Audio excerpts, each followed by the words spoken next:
morning and welcome back to Taylor Time Live. You know, it's hard to believe that it's already 2022. So hard, in fact, that if you're like me, you're probably still signing everything as though it's 2021. But here we are, and we're excited to be kicking this year off with you. You know, this is the start of our third season of Taylor Time Live, and we've changed a few things up this year to make it even better for you. First, we've shortened down to just a 30-minute segment to get you all of the information in half the time. Second, we've added a brand new segment, which is going to bring you the most recent news from our industry media partners. And third, we're bringing the focus back to flooring installation and talking about some of the biggest challenges facing our industry. We have an exciting show for you today, featuring some incredible insiders. Today I'm going to be joined by Tanya Kern with BMP Media, Brett Miller with the NWFA, Lou Migliori with LGM and Associates, Robert Varden with CFI, and our very own Gary Scheidker. And we also have a couple of short videos from John Namba with Namba Services and John McGrath with Install. So it's a packed show, but we're going to have a good time. However, before that, our brand new segment, In the News. And today, we have our special guest, Tanya Kern with BMP Media. Tanya, thank you so much for being here. Hey, Seth. So great to see you again. Thanks for having me. And I'm loving this new format.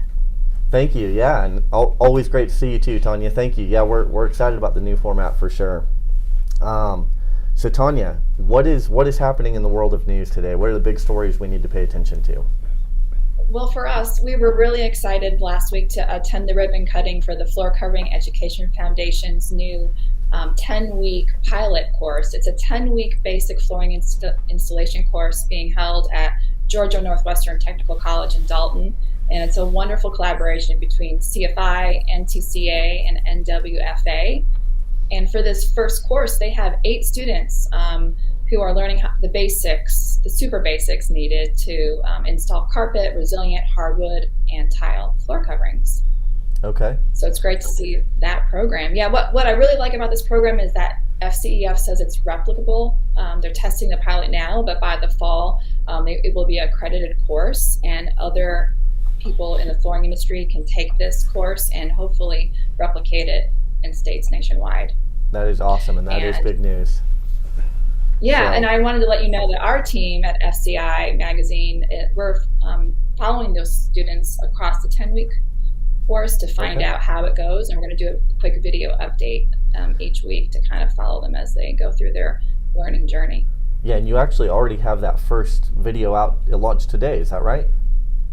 That's right. We launched it on fcimag.com, and we also have it going out on our Talk Floor newsletter every Tuesday for the next 10 weeks. Okay. So follow us there for a quick update. Yeah, be sure to go to fcimag.com and check out that video. I think it's, about 2.5 minutes, Tanya? Yeah, I think this first one's about 2.5 minutes, and I think this week we'll be going back to the school to interview some of the students for next week. Perfect. So yeah, definitely check that out. Want to make sure that you stay connected with that, and that is great news. So Tanya, you know, we are what, less than 2 weeks, or exactly 2 weeks, I guess, today away from Surfaces, which is crazy to think. But what should we look out for at Surfaces? What's going on there? Well, we're excited to go. Obviously, we're there to cover the industry, and we're really excited to see some big names back at the show this year, and a new name as well. Shaw will be back, along with Anderson Tuftex, Cortec, and their Philly brands. AHF Products is coming back to Surfaces in a big way this year. In fact, they're bringing 13 of their brands that work under their AHF umbrella. Pretty unbelievable. And Cali will be exhibiting for the first time. So we're excited to see what they all have to show. Yeah, that's some definitely some exciting additions, as well as some good to have them back. So we're definitely excited to be there. I know we're excited to exhibit as well, and would love to have you all come check out our booth and say hi to us. So Tanya, real quick, is there anything else? Just give me one more top story if you've got it. Sure. Real quick, on the Monday of January 31st, TICE is hosting a women's leadership conference that afternoon. Floor Trends and Floor Covering Installer are sponsoring the event, and the event runs from 1 to 5 p.m. It's a great way for women to get together, and men are invited to come for networking and to hear some great speakers and see some panel discussions. So you can sign up to the TICE site.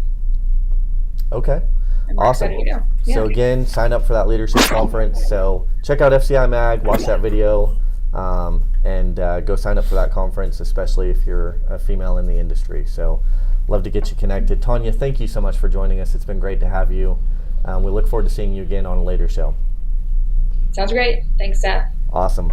Okay, now let's meet our insiders for today's topic, which is the biggest challenges. You can see it giant behind me, and there it is on the screen. Want to remind you, if you have questions during the show, please feel free to text those to the number that's about to pop up on the screen.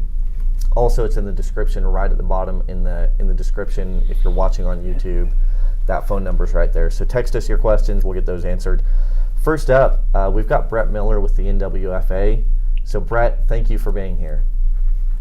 Oh, thank you guys. I appreciate the opportunity to be a part of Taylor Time Live this year and to talk a little bit about some of the challenges. Yeah, for sure. We're excited to have you, and I know today is going to be quick and it's going to be to the point. So we will have you guys back. All of you, we want to bring you back on future shows to talk about these issues more in depth, and not only talk about them, but figure out how to help and solve them. So that's super important to remember. Today we're talking about those biggest challenges, but we are going to bring you solutions throughout the year. So be sure and tune in to future Taylor Time Lives. Brett, what do you think is one of the biggest challenges facing our industry today? Well, as an installer, I think we always come across different challenges. It's part of what makes us good installers out there is dealing with challenges. And when we first started talking about picking one to talk about, it was kind of challenging because there's a lot of challenges we deal with. I think one of the big ones that really hits everybody currently is the supply chain shortages and material costs going up. Yeah. I think this is something that, it affects everybody who's an installer, specifically on the front lines. Yeah. Yeah, so with those, I know we've talked about supply chain before, but what are some of the what's the biggest reason you see for that supply chain issue, and how is that affecting floor covering today?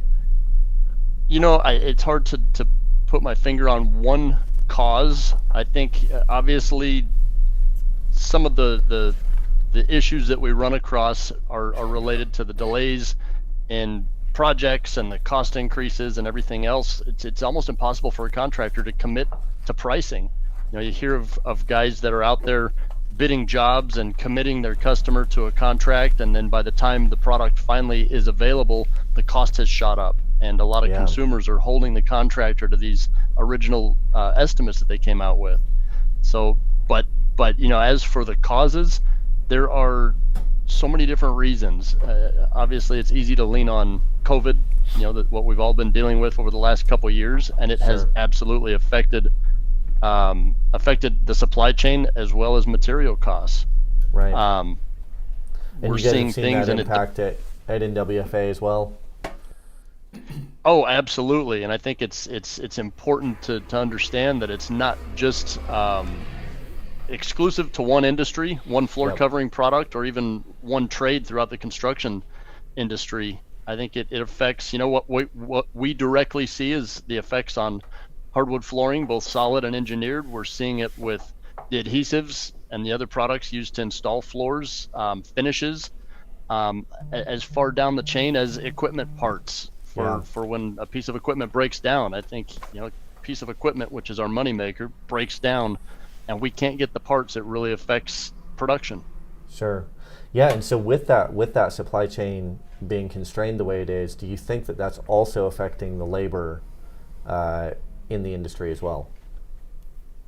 Absolutely, and I think you can take a look at that from all sides. The labor out in the field, yes, I think it's if you talk to contractors across the country right now, the flooring industry is very busy, busier than a lot of people have seen over a long time. And when they can't get product or they can't get their equipment up and running, it affects that side of the industry in a big way. But on the other side, when you take a look at the manufacturing side and the causes for why some of these product shortages are occurring, a lot of it does go back to that labor pool, the inability for some manufacturers to keep their production lines up and running as they always had in the past, or to balance things out. And there's a multitude of reasons why that can be happening. But all sides of the equation, we're seeing that labor pool be affecting this. Yeah. Well, that's definitely a huge challenge. We know it has affected the industry in a lot of big ways over the last year and a half, 2 years. So hopefully we start to see a light at the end of the tunnel. And Brett, as always, great to see you. Don't go anywhere because we're going to bring you back at the end. But we are going to talk a little bit more about the installer shortage and what's going on there. So I'm actually going to transition over. We have a video from John Namba, and I want to play that now. He was going to be here, but he couldn't be. So let's watch that video real quick. Hi everyone, my name is John Namba from Salt Lake City, Utah, and I want to thank Taylor Adhesives for their Taylor Time Live episode here. I couldn't be live with all of you, but I'm sitting in here in a hotel room and trying to be there with you all, and want to wish all of you the best of success for 2022. I've been asked to discuss the installation shortage, qualified installers, and how to build those relationships. So I'm just going to take a couple of minutes here and give you my overview of what I've seen in the industry and my thoughts going forward. You know, we've always talked about installers getting beat up on pricing and the shortage of qualified installers and how do we find these installers. And I think part of our problem has been that we really haven't compensated the installers fairly over the years. And now that we're seeing all this shortage of installers in all spectrums, carpet, vinyl, hardwood, ceramic, and the industry is facing a major shortage. And now retailers around the country, workrooms around the country are realizing, hey, you know what? Installers are such a huge portion of our business, and they're seeing more so now than ever before. And now I think a lot of them realize that, you know what, we really do need to pay our installers more. And I believe for the qualified installers, this is a good time to be in the trade. For anyone that's young, that's coming up and thinking about getting into this trade, I think right now is a perfect opportunity. We have such a demand, we have such a shortage of qualified installers that I think in the next few years, you're going to see wages going up. And I think you're going to see the quality of installation going up with those wages. I was asked, you know, John, what do you think about the long-term relationships? You have a lot of retailers right now that have these 40 plus and 50 plus year old installers out there that are getting ready to retire, and a lot of them are slowing down now. So how, you know, what's coming up in the ranks to fill those voids? Well, I think one thing that most retailers need to get on board with is seeing the value of installers and making sure that they provide a livable income. You know, a lot of times you hear retailers say, oh my gosh, we give these guys like $2,000, $3,000 a week to work for us. Well, you know, installers don't work typically by the hour. They work piece goods, and they still have house payments, insurance, they're paying their helpers, so their supplies, it all adds up. So when, you know, someone sees that $3,000 or whatever that amount is going out every week, it's not all profit. So I think, you know, once retailers understand, and I think they're seeing that now, the importance of having good installers and the need for good installers, and now they're willing to pay a lot more. I've talked to several installers throughout the country that are paying premium dollars for their installers to do their jobs now. So I think that's a positive thing. And I think in order to keep those relationships going, I think, you know, installers, it's not always just about the money. Installers want the respect. They want to be paid on time. They don't want to get beat up when they get their paychecks about, you know, I'm shorting you this and this because you did this and this. Treat them fairly. Make sure they treat you fairly, and build that relationship. And it's a long, hard road. We've all, you know, those of us that have been in the business, we're still dealing with, you know, the struggles of finding good qualified installers out there. But they are out there, and I just want to, you know, hey, be a positive for the industry, and making a statement that I really feel with all the associations that are doing their co-op with the FCEF program here, I think it's a great start, and I think there's a great future for the young individuals coming into the trade. So there's my 2 cents worth. I'm John Namba, signing off. We'll see you. All right, and John, thank you for that video. Wish you could have been with us today, but great words of advice. Robert Varden, I'm sure you have some comments to make about this as well. So as we talked biggest challenges, this came up obviously as a big issue. So Robert, let's talk about that a little bit. Well, I mean, obviously, the first thing I would do is, pretty much echo everything John said, but I think the only thing I would probably disagree, he says that they're out there. One thing that we've realized in the last 6 years as we've tried to reach out to the youth and recruit them into the industry and get them into training programs and getting them up to speed, they're really not out there, and they're darn hard to find.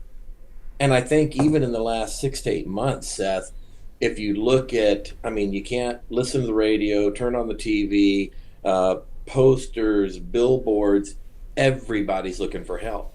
And I think the competition has gotten so stiff, not just in the construction trade, but in general with everybody. You hear about signing bonuses and pay and what they're paying. And what it's doing, it's increasing the cost of everybody. Now I'll give you some general numbers. I was setting up to do another presentation for a show, and so I always kind of like to update the research. And back in October, the National Home Builders Association, they showed a job surge. Now, granted, this is in construction in general, of 5.4%. Wow. At the time, there were 410,000 openings in the construction trade just alone. Yeah. So, if you look at that and what they're offering, and John made a comment too, and as far as if you were a young kid or somebody doing some research on construction, and you looked at, say, the Department of Labor websites and others, and you looked at what they're paid, carpet installers are literally at the bottom of the barrel, and in some research, less than laborers. So then you think, well, gosh, if they're looking at that, how do you recruit them into this trade? Now, I agree that if you're a good businessman, you know what you're doing, you take pride in what you do, there's good money to be made in this business. You talk to, I know tons of guys across the country that are making really good money. But one thing now, and as I was preparing a lot of this research, some of the stuff that I did is I like to do just a blanket, kind of research on, what are guys getting paid at this point in time. And I kind of update that through the year. And so when I did that, I did that for this presentation. And even then, after I averaged it all out, in my presentation, the first thing I was going to say to the retailers is, if you think, okay, well, yeah, I'm paying that, so I'm good, you are absolutely wrong. Because if you're going to stay trying to pay that, you're not going to make it. We talk about the labor issue being for the retailer. Obviously, I talk to retailers. I go to a lot of shows. I've had them come up to me and start talking about, they're backed up 60 days, 90 days. I've had retailers literally, Seth, tell me that there are surfaces that they completely stopped selling simply because they don't have installers to install it. Had one tell me on ceramic, had two tell me on resilient. If we're in industry, and especially if you're in manufacture of those types of products, I would get pretty concerned about that. Yep. But if you take the installer at this point and what he's making, and him finding labor.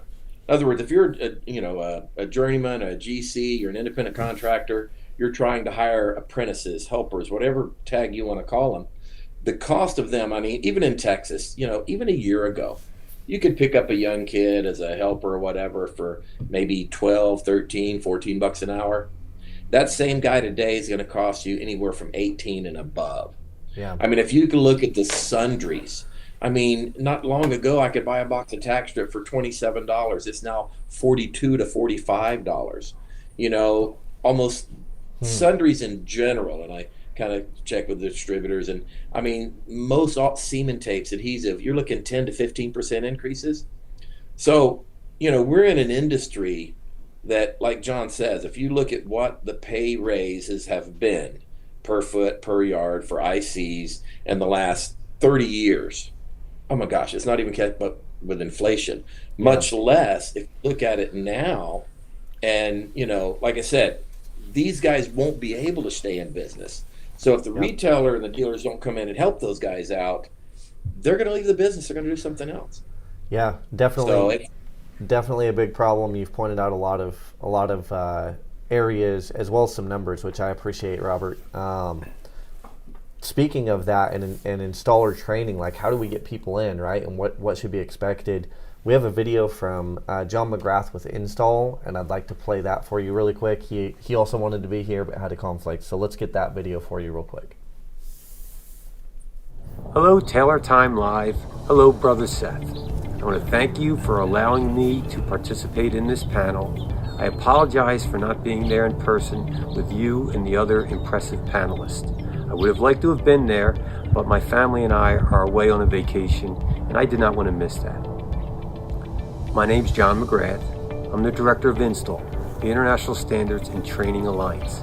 We are an alliance of all the major mills and manufacturers in the floor covering industry, hundreds of floor covering employers, contractors, and thousands of floor covering installers across the United States and Canada.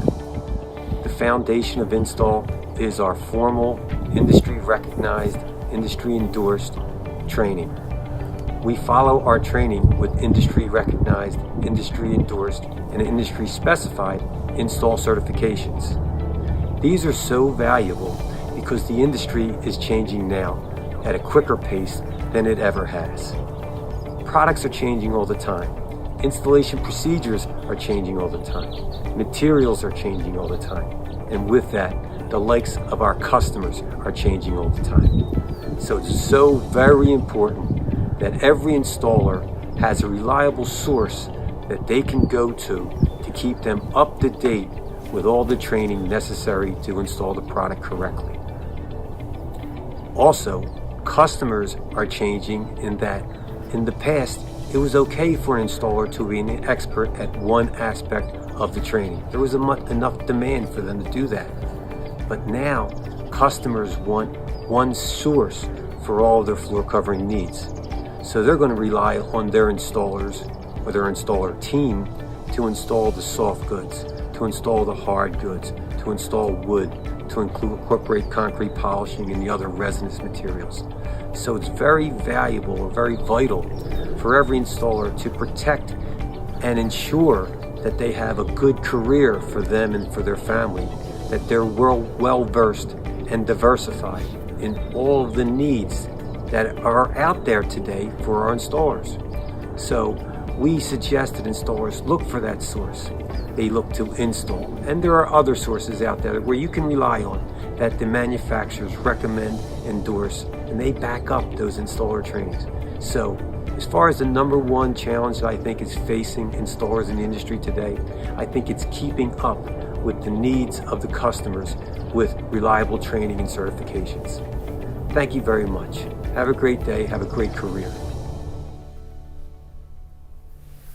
Thank you, John, for that video. And man, I wish I was out there wherever you are hiking. It looked beautiful. So enjoy vacation, family time. That's super important. But thanks for making that video for us. Joining me today in studio is Lou Migliori with LGM and Associates, and I said it wrong again. I am so sorry. Lou Migliori. That's okay. The G is silent. As I told you before, you can call me anything but late for a meal. That's so right. That's right. So sorry about that. But hey, Lou, so thank you first of all for taking the time to come in studio. It's really great when we have guests come in. So my pleasure to be here. Thank you for asking. Excited to have you. You know, as we look at installer challenges and issues facing the industry, I know you have a little bit different take on it than some of our other people here because you see, I won't call it the dark side, but the other side of the business, right? Where you're dealing with claims and inspections and oftentimes litigation. So what do you see as those big challenges? Well, you said it, Seth, and I'll add to that we work in the drain of the sewer of the industry. And it's a small area that we focus on, and we have focused on primarily. That's our business, and especially with big commercial installations and flooring issues and problems. On the front end, to make sure nothing happens. On the back end, which is most of the time, looking at failures that are blamed on the installer for whatever reason, but the first thing that shows the problem is the flooring, and what might be actually lurking is what's beneath it, what's behind it, Right. and all of the issues that the installer has no idea when he goes into a job site, whether it's a new installation in a new building or an installation in an old building, what that substrate has gone through. He has no control over what's there. And you're dealing here, and people don't realize this, chemistry and physics all of the time. Because you may have, Those are big words. yes, they are. And you know, as Neil deGrasse Tyson says, science is true whether you believe it or not. And in this Right. industry, we try to make words change science. And, you know, it's that's when you get into litigious situations and arguments and things. Sure. But say, for example, on a job site that we were on recently, brand new building, sheet goods, doing hinky things on the floor, pimples popping up, and you start getting into the research of all the documents, the Division 3, which encompasses concrete, Division 9, which is the flooring or the finishes, the flooring contractor himself, the general contractor, who in this case only did the build out, didn't have anything to do with the concrete. You look at all of the mixed designs in the concrete and find out that lurking here is a substrate that is incorrect for receiving flooring material. It's the wrong concrete. And so the installer is being blamed now for the failure and has to defend himself. And regardless of who's at fault, and we can always determine that. It's like, what went wrong, why, who's at fault, and how do you fix it? That's our job. That's what we're hired to do. Not just all of the wrong things, but Right. what do we do now to fix this? And there's always a fix, and there's always a way that you could have prevented the problem. So there is good news. Yes, there's always good Okay. news, but it costs a lot. It's not Yeah. like it's inexpensive. So in that case, we determine with our team, and we've got some extraordinarily intelligent guys. I'm actually the dumbest one in the whole organization. Doubt that. But anyway, we determined what the problem was, and it's definitely not his fault. It's not the general contractor's fault. And now you get into a contest where everybody's going to be pointing fingers at each other. We know what the problem is, but the flooring contractor, the installation firm, doesn't escape unscathed. They're going to wind up with skin in the game because these conditions and these situations, though they never go to court. Now, I'm going on 51 years being in this business, and one of our biggest client bases is construction attorneys. And you never go to court with these things. There's no judge that wants to clutter his calendar with a flooring case. Sure. So they'll make you arbitrate or mediate, and everybody feels some pain in that situation, regardless of whether you have liability or not. You're brought in because it's going to be settled amongst the parties, and it can take 2.5 years. And in the meantime, people get a bad taste for the flooring guys who did nothing wrong and are blamed for the problem. Right. And then everybody else, and they got to live with it, and then we got to fix it, and that's the most expensive part because, you know, whatever it costs to put the floor in initially, it's going to cost you 10 times that to fix it, because now you've got it.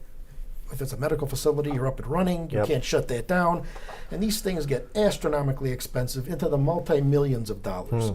So we've got one right now that's $5 million, and it's a product problem. Yeah. But so these things are. The installer has to know that he has to know some way when he's going in what he's looking at, and they can't. It's impossible in many cases because there's nobody that knows.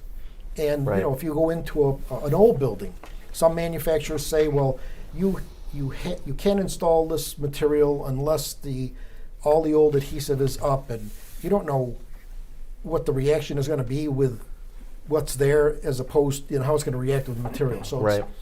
it's very interesting, lot- and it's getting more complex and more expensive. Yeah, a lot of complexity, a lot of moving parts. Lou, so good to have you here. And trust me when I said at the beginning, we're going to have you guys back to talk about these in depth and figure out how to overcome them. We are. But awesome to have you here. Gary, I've had you sitting here next to me the whole time. Hey, I've been quiet the whole time. I've been You've done, good. yeah, you've done good. That's unusual for me. But really quick, we're out of time. But just give me just couple key words of biggest challenges that you think, and then we'll come back and address those later. Moisture acclimation and substrate preparation are usually the biggest issues. Like Lou had mentioned, you may have incompatibility with old adhesive and the current adhesive that's going in, and possibly the floor covering. So we have to be concerned about going over old adhesive residue, for instance, broadloom adhesive or something like that, that's not going to be plasticizer resistant, and you have plasticizer migration reaching it and breaking it down. Moisture testing is absolutely critical. And it's funny, I was doing a moisture testing class for a large retailer in Florida. I got to stop you on the story, Gary. I talk I'm too sorry. much. You talk too much. We are out of time, but hey, we are going to come back to those. Nice saving you here, though, Gary. Yep, I can do it to you because we have to work together all the time. So seriously, guys, thank you. That's all the time we have today, though. We do want to get you out on time. Just such a thank you to our insiders that were on today, both in studio, remote, as well as made videos for us. Special thank you to BMP Media and Tanya for coming in and sharing the news with us, and we will have different news media outlets on different months sharing those updates. So stay tuned for that. If you haven't already, go check out our new website. We just launched a brand new website last week, and so go check that out. Download our app. Be sure and follow us on social media. Subscribe to our monthly newsletters. Watch our video tips on YouTube. And tune in every third Tuesday for Taylor Time Live at 11:30 Eastern. Remember the time change because it's only 30 minutes now. So 11:30 to noon Eastern Standard Time every third Tuesday is Taylor Time Live. I'm your host, Seth Gladden. And just remember, at Taylor Adhesives, we're with you every step.